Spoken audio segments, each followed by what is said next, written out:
The letter arrived on a Tuesday, sealed in a crisp envelope with my name, Ethan, scrawled in my father's unsteady hand. It wasn't the kind of letter you'd expect from a parent. No birthday wishes. No proud congratulations for my college acceptance. Instead, it was a confession that shattered my world, my college fund. The $800, my mother had saved before she died, was gone. I stood frozen in my dorm room, the paper trembling in my hands. My roommate, Jake, glanced over from his bunk, sensing the shift in the air. "You okay, man?" he asked, but I couldn't answer. My father's words burned into me. "Your stepmother, Carla, needed it for the house. It's what your mom would have wanted, a legacy for the family." A legacy. That money was my future, my mother's sacrifice, not a down payment for Carla's gaudy dream mansion. Rage surged through me, but beneath it, a deeper ache pulsed. Betrayal from the only family I had left. Growing up, I'd always known Carla was trouble. She swept into our lives 3 years after Mom's cancer took her. All fake smiles and designer handbags. Dad, still grieving, was an easy mark. Carla was younger, glamorous, and manipulative, wrapping him around her finger like a ribbon. I was 15 when they married. Too young to fight, but old enough to see her for what she was, a gold digger who saw my father's wealth as her personal ATM. Mom's college fund, meticulously built from her overtime shifts and savvy investments, was sacred to me. She'd whisper to me during chemo, "This is for you, Ethan, for your dreams." Now, Carla had stolen it. I called Dad immediately. His voice was shaky, apologetic, but infuriatingly vague. Carla said it was an investment in our future. He mumbled, "We'll figure something out for school." Figure something out. I was already accepted to Stanford, my dream school, with tuition due in months. The betrayal wasn't just the money, it was Dad choosing her over me, over Mom's memory. I hung up, my heart pounding, and made a decision. I wasn't going to let Carla win. The next day, I drove 6 hours from campus to their new house. It was everything I'd feared, a sprawling, ostentatious monstrosity with marble floors and a chandelier that screamed excess. Carla greeted me at the door, her smile dripping with condescension. "Ethan, come see your new home," she chirped, as if I'd ever lived there. Dad hovered behind her, avoiding my eyes. The air was thick with tension, and I could feel the storm brewing inside me. "Carla," I said, my voice steady despite the fire in my chest, "where's my college fund?" Her smile faltered, but only for a second. "Oh, honey, that old savings. It's tied up in this house now. You'll thank us when you see how it appreciates." She laughed, a high, grating sound, and gestured to the glittering foyer. I wanted to scream, to tear down every gaudy fixture she'd bought with my future. Instead, I turned to Dad. "You let her do this." His silence was louder than any answer. That night, I couldn't sleep. The guest room smelled of fresh paint and Carla's overbearing perfume. I lay awake, plotting. Carla thought she'd won, but she didn't know me. Mom had taught me to fight for what mattered, and this was my fight. I'd grown up watching her battle cancer with grace and grit. I wasn't about to let her sacrifice be erased by a woman who cared only for herself. By morning, I had a plan, not just to confront Carla, but to make her pay. I started digging. Carla loved to brag, and her social media was a goldmine. She'd posted endlessly about the house, selfies in the kitchen, videos of the pool, captions crowing about her dream life. But one post caught my eye, a photo of her and Dad signing papers with a real estate agent. The caption read, "Big moves for our future. New beginnings." Something about it felt off. Why was she so smug? I called Jake, who was minoring in finance, and asked him to help me track the money. "Dude," he said after a few hours, "this house is leveraged to the hilt. They took out a massive loan on top of your fund." That was my first clue. Carla hadn't just spent my money, she'd overextended them. The house was a financial house of cards, and I was going to topple it. But I needed help. I reached out to my aunt, Mom's sister, who'd always distrusted Carla. Aunt Lisa was a lawyer, sharp as a tack, and fiercely protective of Mom's legacy. When I told her what happened, her voice was steel. "Ethan, we're getting that money back. Whatever it takes." Together, we started unraveling Carla's scheme. Lisa pulled records, and we discovered the house was purchased through a shady LLC, with Carla listed as the primary owner. My college fund had been funneled through it, disguised as an investment. It was fraud, plain and simple. Lisa's eyes gleamed when she saw the paperwork. "She's sloppy," she said. "This is our opening." I confronted Carla again, this time with Lisa by my side. We met in the living room, under that ridiculous chandelier. Carla's confidence wavered when she saw Lisa's briefcase. "What's this about?" she demanded, her voice sharp. I held up the bank statements Lisa had uncovered. "This is about you stealing my future," I said, "and we're going to court." For the first time, Carla looked scared. Dad's face crumpled, caught between his son and his wife. The room felt like it was closing in, the weight of betrayal suffocating us all. Lisa laid out our case. Carla had no legal right to touch my trust fund, which was still in Mom's name. The transfer was unauthorized, and we had proof. Carla tried to bluster, claiming it was a family decision. But Dad's silence told a different story. He hadn't known the full extent of her scheme. "Ethan," he whispered, "I didn't mean for this to happen. But apologies wouldn't fix it. Not yet." As we left, Carla's voice followed us, shrill and desperate. "You'll regret this, Ethan." I didn't look back. For the first time in days, I felt a spark of hope. This wasn't just about the money, Anna Maria, it was about justice, about honoring Mom, about showing Carla she'd picked the wrong fight. The battle was just beginning, and I was ready. The weeks that followed were a blur of legal documents and sleepless nights. Aunt Lisa worked tirelessly, building a case against Carla while I juggled classes and the gnawing fear that we might not win. Stanford's tuition deadline loomed, a ticking clock that kept me awake, staring at the ceiling of my dorm. Jake tried to keep my spirits up, cracking jokes about Carla's tacky taste, but the weight of betrayal was heavy. Every call with Dad ended in strained silence. Was torn, unwilling to fully confront Carla's deception. I hated how she'd turned him into a shadow of the man who'd raised me. Lisa uncovered more dirt. The LLC Carla used to buy the house was a front, tied to a real estate agent with a history of shady deals. She thought she could hide the money, Lisa said, her voice sharp with determination. But she didn't count on us. We found emails between Carla and the agent, discussing how to maximize the investment by inflating the house's value.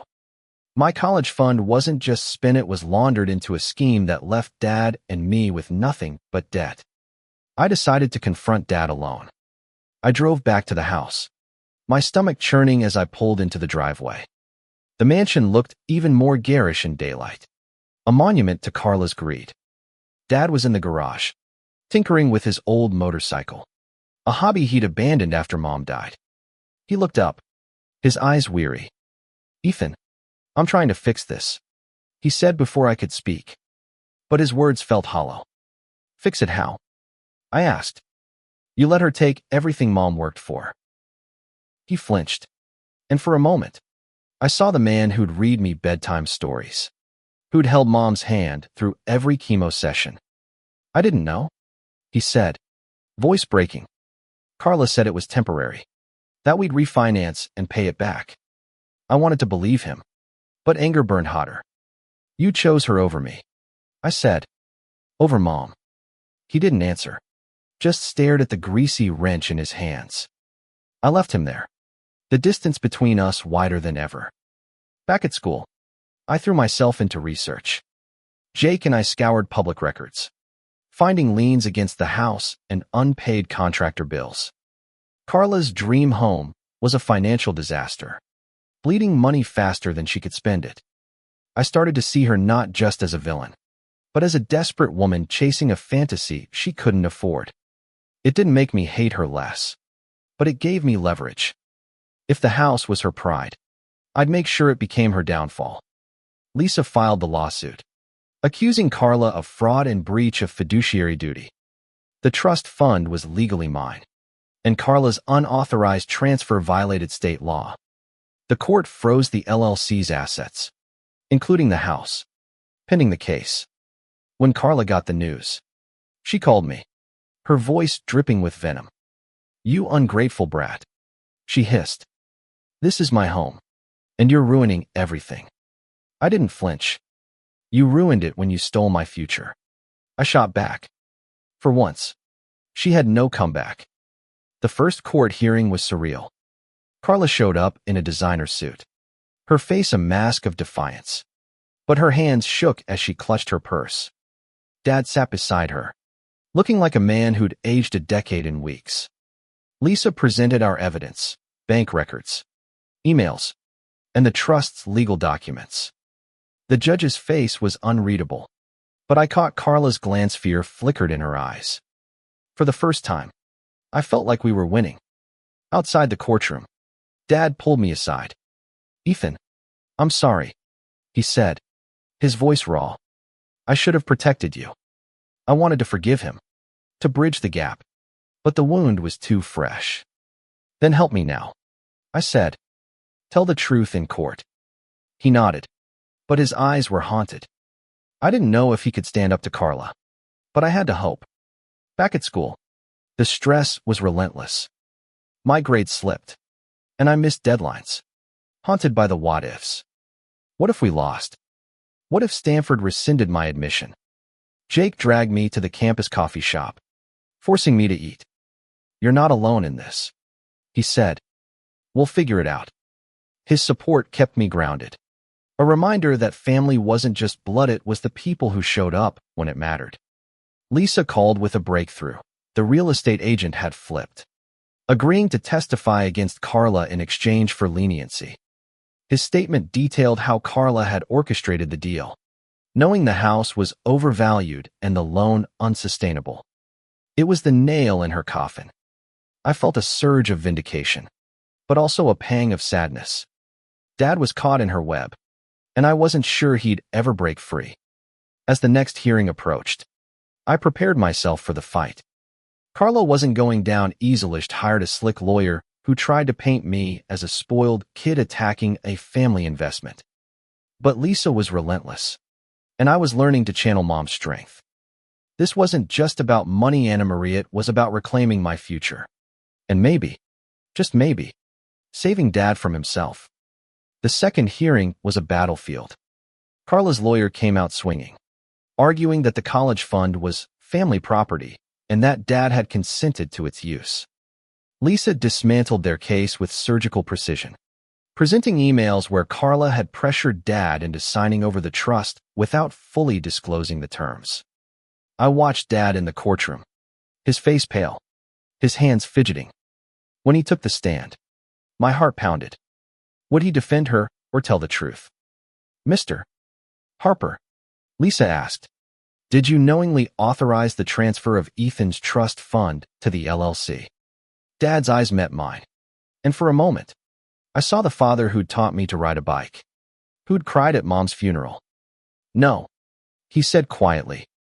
"Carla told me it was a loan, that we'd replace the money." The courtroom buzzed, and Carla's composure cracked. Her lawyer objected, but the damage was done. Dad had chosen me, at least for now.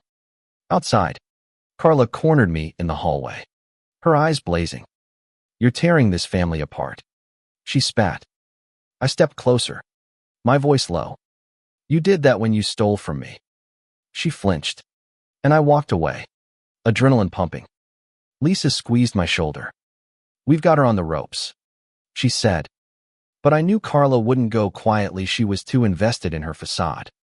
Back at school, the pressure mounted. My advisor called me in, concerned about my slipping grades. "Ethan, you're at risk of losing your Stanford spot." she said gently. I nodded, swallowing the panic. I couldn't let Carla's betrayal derail everything Mom had dreamed for me. I started studying late into the night, fueled by coffee and determination. Jake helped, quizzing me for exams and reminding me to eat. You're tougher than this, he said. Don't let her win. Lisa uncovered more. Carla had been siphoning money from Dad's business accounts to cover the house's mounting debts. The mansion was hemorrhaging cash unpaid taxes, overdue contractor fees, and a ballooning mortgage. She's in over her head, Lisa said. If we push hard, the whole thing collapses. I hesitated. Destroying the house would hurt Dad too, but it was the only way to recover what was mine. I visited Dad again, hoping to understand his side. He was in the backyard, staring at the pool Carla had insisted on. I thought I was giving her what she wanted, he said, voice hollow. I didn't see how much it cost you. I wanted to scream, but I saw the pain in his eyes. He was trapped, not just by Carla, but by his own guilt. Help me fix this, I said. Testify again. Tell everything. He nodded, but I wasn't sure he had the strength. The next court date was pivotal. The real estate agent took the stand, detailing Carla's scheme to inflate the house's value and hide the trust fund transfer. He admitted to falsifying documents at her request, his voice shaky under Lisa's questioning. Carla's lawyer tried to discredit him, but the evidence was overwhelming. The judge ordered a forensic audit of the LLC, and I saw Carla's face drain of color. She knew she was losing. That night, I dreamed of Mom. She was sitting by my bed, her smile soft but fierce. You're stronger than you know, she said. I woke up crying, her words echoing. This fight wasn't just for Mike, it was for her. For every late shift she'd worked, every dream she'd poured into that fund. I called Lisa. My resolve hardened. Let's end this, I said. Carla tried one last move. She sent me a letter, offering to settle by paying half the fund back over 10 years. It was a desperate ploy, and I tore it up. Lisa laughed when I told her. She's panicking, she said. We've got her. The audit revealed the full extent of Carla's fraud. She'd funneled over $1 million through the LLC, including my fund and Dad's savings. The house was underwater, and foreclosure loomed. I confronted Carla one final time, in the mansion's sterile kitchen. She was drinking wine, her eyes red-rimmed. You think you've won, she sneered. This house is my life. I leaned in, my voice steady. It's not your life. It's mine.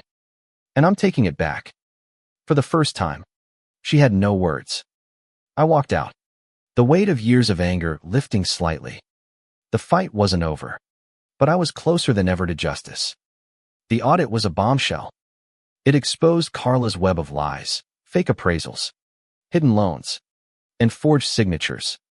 The LLC was a house of cards, and my college fund was just one piece of her reckless gamble. Lisa called it a slam dunk, but I felt no joy.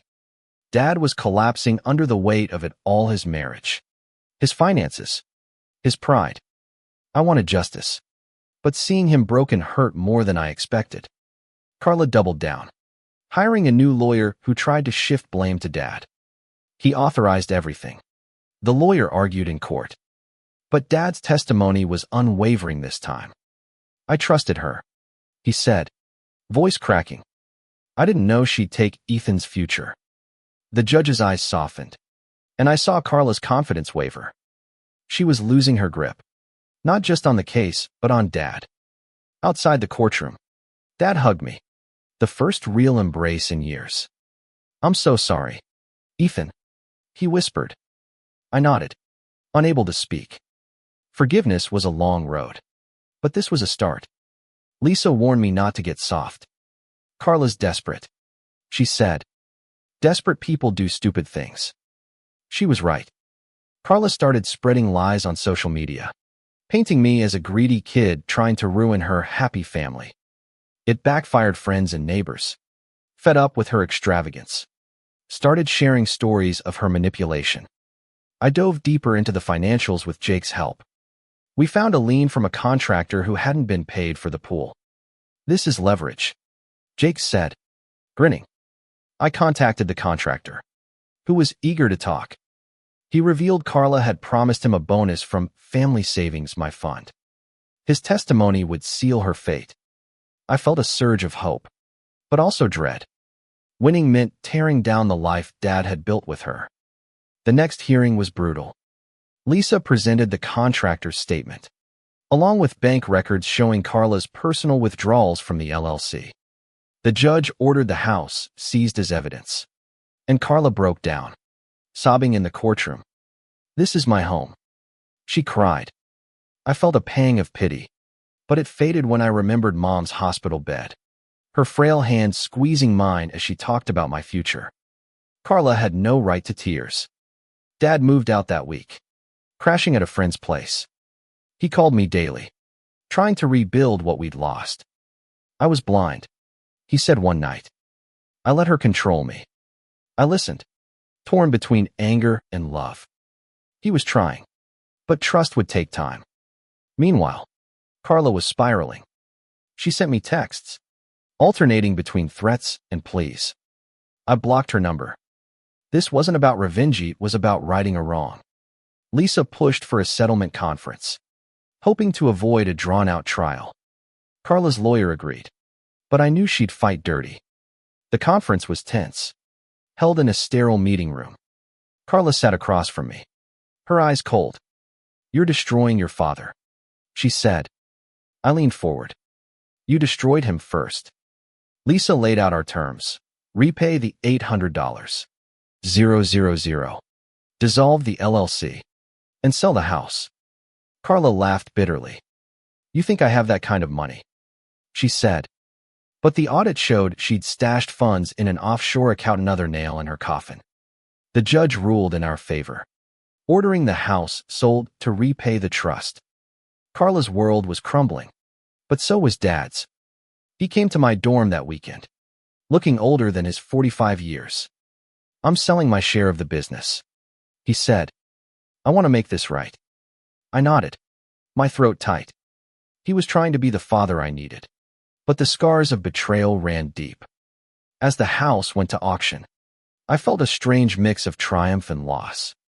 It wasn't just about the money, it was about Mom's legacy, about proving Carla couldn't break us. Jake threw a pizza party in our dorm to celebrate, but I couldn't shake the emptiness. Winning felt hollow when it meant losing pieces of my family. Still, I knew Mom would be proud. I was fighting for her, and I wasn't done yet. The house sold for less than Carla paid, barely covering the loans. My college fund was partially restored $600,000 after legal fees, but the victory felt bittersweet. Stanford extended my tuition deadline, thanks to a letter from Lisa, but the gap still loomed. Dad promised to cover the rest, selling his car and taking a second job. "I owe you this," he said. I wanted to believe him, but trust was fragile. Carla vanished after the ruling. She left a note for Dad, blaming him for ruining her dreams. I wasn't surprised, she'd always been a coward beneath the bravado. Lisa tracked her to a condo in Miami, bought with the offshore funds. "We can go after that too," Lisa said, but I hesitated. The fight had drained me, and I just wanted to move forward. Still, I couldn't let her walk away scot-free. I started therapy, something Jake suggested, talking about Mom, Dad, and Carla helped untangle the knot of anger and grief. The therapist asked what I wanted most. "To honor Mom," I said, "to make her proud." That meant finishing what I started, getting my degree, building a life she'd dreamed for me. But it also meant rebuilding with Dad, if he could meet me halfway. Dad showed up to therapy one session, unannounced. He sat across from me, hands clasped, eyes wet. "I failed you, Ethan," he said, "but I'm here now." We talked for hours, peeling back years of pain. He admitted he'd been lost after Mom died, desperate for something to fill the void. Carla had preyed on that, but he took responsibility. "I should have fought for you," he said. I nodded, tears falling. It wasn't forgiveness. Not yet. But it was a step. Lisa filed a new motion to seize Carla's offshore funds. The court agreed, and another $150,000 was recovered. It wasn't the full amount, but it was enough to secure my first year at Stanford. I moved into my dorm, the weight of the past year lifting slightly. Jake helped me unpack, joking about how I'd slayed the dragon. I laughed, but the scars remained. Carla's betrayal had changed me, made me harder but also stronger. I visited Mom's grave before classes started. The cemetery was quiet, the air crisp with fall. I told her everything, Carla. The house. The fight. I'm doing this for you, I whispered. A breeze stirred, and I felt her presence, steady and warm. I left a flower on her headstone, my resolve renewed. Stanford was my fresh start, but I carried her with me. Dad called weekly, checking in. He'd moved into a small apartment, starting over. I'm proud of you, he said one night. I believed him, but the words stung. Pride couldn't erase the past. Still, I invited him to campus for family weekend. He showed up with a homemade pie, a clumsy attempt to reconnect. We walked the quad, talking about Mom, about the future. It wasn't perfect, but it was something. Carla surfaced on social media, posting cryptic rants about ungrateful families. I ignored her, focusing on my studies. My finance professor took an interest in my story, offering to mentor me. You've got a head for this, he said, reviewing my analysis of Carla's LLC. It sparked an idea maybe I could use what I'd learned to help others avoid scams like hers. As the semester ended, I got a letter from the court. Carla had settled, agreeing to pay the remaining $50,000 over 5 years. It was a final victory, but I felt no joy. The money was a means to an end, a way to honor Mom. I set up a scholarship in her name, small but growing, to help kids like me who'd lost a parent. It was my way of turning pain into purpose. The fight had changed me, but it also showed me who I was. Mom's strength lived in me, and no one, not Carla, not anyone, could take that away. As I walked to my next class, the Stanford sun warm on my face, I felt ready for whatever came next. Stanford was harder than I expected. The coursework was brutal, and the shadow of the past year lingered. But every late-night study session, every exam, felt like a step toward Mom's dream. I joined a finance club, channeling my anger into learning how money could be wielded or weaponized, as Carla had done. My professor, Dr. Patel, pushed me to think bigger. You've seen the dark side of finance, he said. Use it to build something better. Dad kept showing up. He'd drive up on weekends, bringing coffee or takeout, trying to rebuild what we'd lost. One day, he handed me a worn photo of him and Mom, laughing at my 5th birthday. She'd be so proud of you, he said. I tucked the photo into my wallet, a reminder of why I was fighting. Our talks grew easier, less weighted by blame. He was trying to be the father I needed, and I was learning to let him. Carla's name rarely came up, but her shadow lingered. Lisa kept tabs on her, reporting that she'd moved to a cheaper condo, her dream life in tatters. Part of me wanted to gloat, but mostly I felt pity. She'd built her world on lies, and now she was alone. I didn't need revenge, her downfall was enough. Still, I checked her social media sometimes, watching her post filtered selfies, pretending nothing had changed. It was pathetic. I started working with Dr. Patel on a project about financial fraud, using Carla's case as a model. We analyzed how predators like her exploited trust, and I presented our findings at a campus symposium.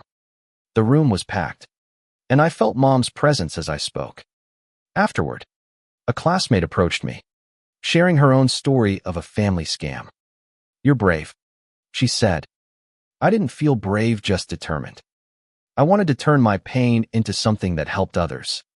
Dad came to the symposium, sitting in the back. When I finished, he hugged me, tears in his eyes. You're doing what she always wanted, he said. For the first time, I hugged him back without hesitation. We weren't fixed, but we were healing. He'd started therapy too, working through his guilt. I let Carla blind me, he admitted over dinner. But I see you now. Those words meant more than any apology.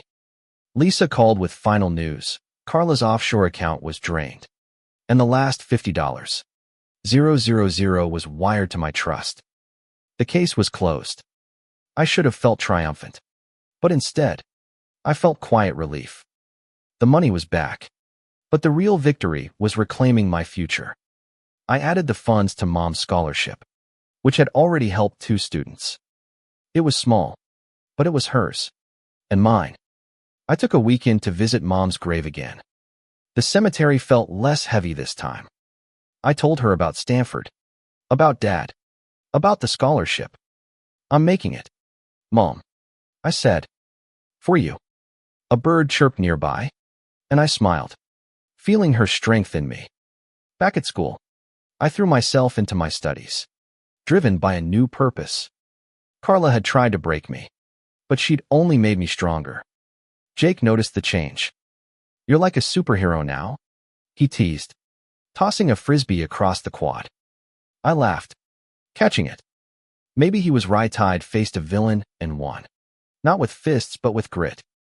My finance project grew, catching the eye of a local nonprofit that wanted to partner with me to educate families about financial scams.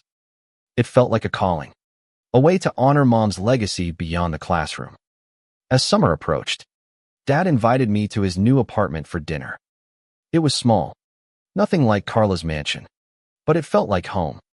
We cooked together, laughing over burnt potatoes, and talked about the future. I'm selling the business, he said, starting fresh. Maybe you can help me invest wisely. I grinned, seeing a chance to rebuild not just our bond, but his confidence. We were a team again, imperfect but real. The semester ended with a 4.0, a miracle given the chaos. I walked across campus, the sun setting behind the Hoover Tower, and felt a quiet pride. Carla was a ghost now, a lesson learned. Mom's dream was alive in me, and I was just getting started. My second year at Stanford felt like a new chapter. The weight of Carla's betrayal was lighter, replaced by a drive to build something meaningful. Dr. Patel's project became a campus initiative, teaching students and families how to spot financial scams. I named it Legacy Watch, after Mom. Every workshop, every flyer, felt like a piece of her living on. Classmates joined, inspired by my story, and we started planning a community outreach program. It was exhausting but exhilarating me. Pain was becoming purpose. Dad was a constant now. He'd moved closer to campus, working as a consultant while rebuilding his life. We met weekly for coffee, talking about everything from investments to old memories of Mom. One day, he brought a box of her things, letters, photos, a journal. She wrote about you, he said, handing me the journal. I read it that night, tears falling as Mom's words painted a future she'd fought for me to have. Ethan will change the world, she wrote. I vowed to prove her right. Carla's name surfaced one last time. A classmate sent me a news article. She'd been arrested for a new scam, fleecing another family in Florida. I felt no surprise, only a dull ache for the people she'd hurt. Lisa called, laughing. She never learns, she said. I didn't care anymore. Carla was the past. My focus was the future. Legacy Watch was growing, and we secured a grant to expand into local high schools. I spoke at one, sharing my story to a room of wide-eyed teens. Trust your instincts, I told them. Protect what's yours. Dad came to the event, beaming from the back. Afterward, he pulled me aside. I'm selling the last of Carla's assets, he said. The money's going to your scholarship. It was the final piece of the fund. A full circle. I hugged him. No words needed. We'd rebuilt something stronger than before, not just father and son, but partners in honoring Mom. I graduated with honors, majoring in finance with a minor in social impact. Legacy Watch became a nonprofit, with Jake as my co-founder. We hired Lisa as our legal advisor, her sharp mind keeping us on track. At the graduation ceremony, Dad cheered louder than anyone, a proud grin on his face. I scanned the crowd, imagining Mom there, her smile bright. I'd done it for her. For me. For every kid who'd almost lost their future. The scholarship grew, funding 10 students by my senior year. I met one, a shy girl named Mia, who'd lost her dad and dreamed of being a doctor. "Your mom's story saved me," she said. I choked up, feeling Mom's presence. That night, I visited her grave, laying a Stanford cap beside her headstone. "We did it," I whispered. The wind answered, soft and warm. Life wasn't perfect. Dad and I still had rough patches, moments when old wounds flared. But we talked them through, honest and raw. Carla was a distant memory, a lesson in resilience. I moved to San Francisco, working for a firm that fought financial fraud while running Legacy Watch on the side. Every case we took, every kid we helped, was a victory for Mom. As I stood on my apartment balcony, the city lights sparkling below, I felt a quiet strength. Carla had tried to steal my future, but she'd only forged me into someone stronger. Mom's love, Dad's redemption, and my own fight had built something unbreakable. I raised a glass to the stars. To her. To us. The battle was over, but the legacy was just beginning.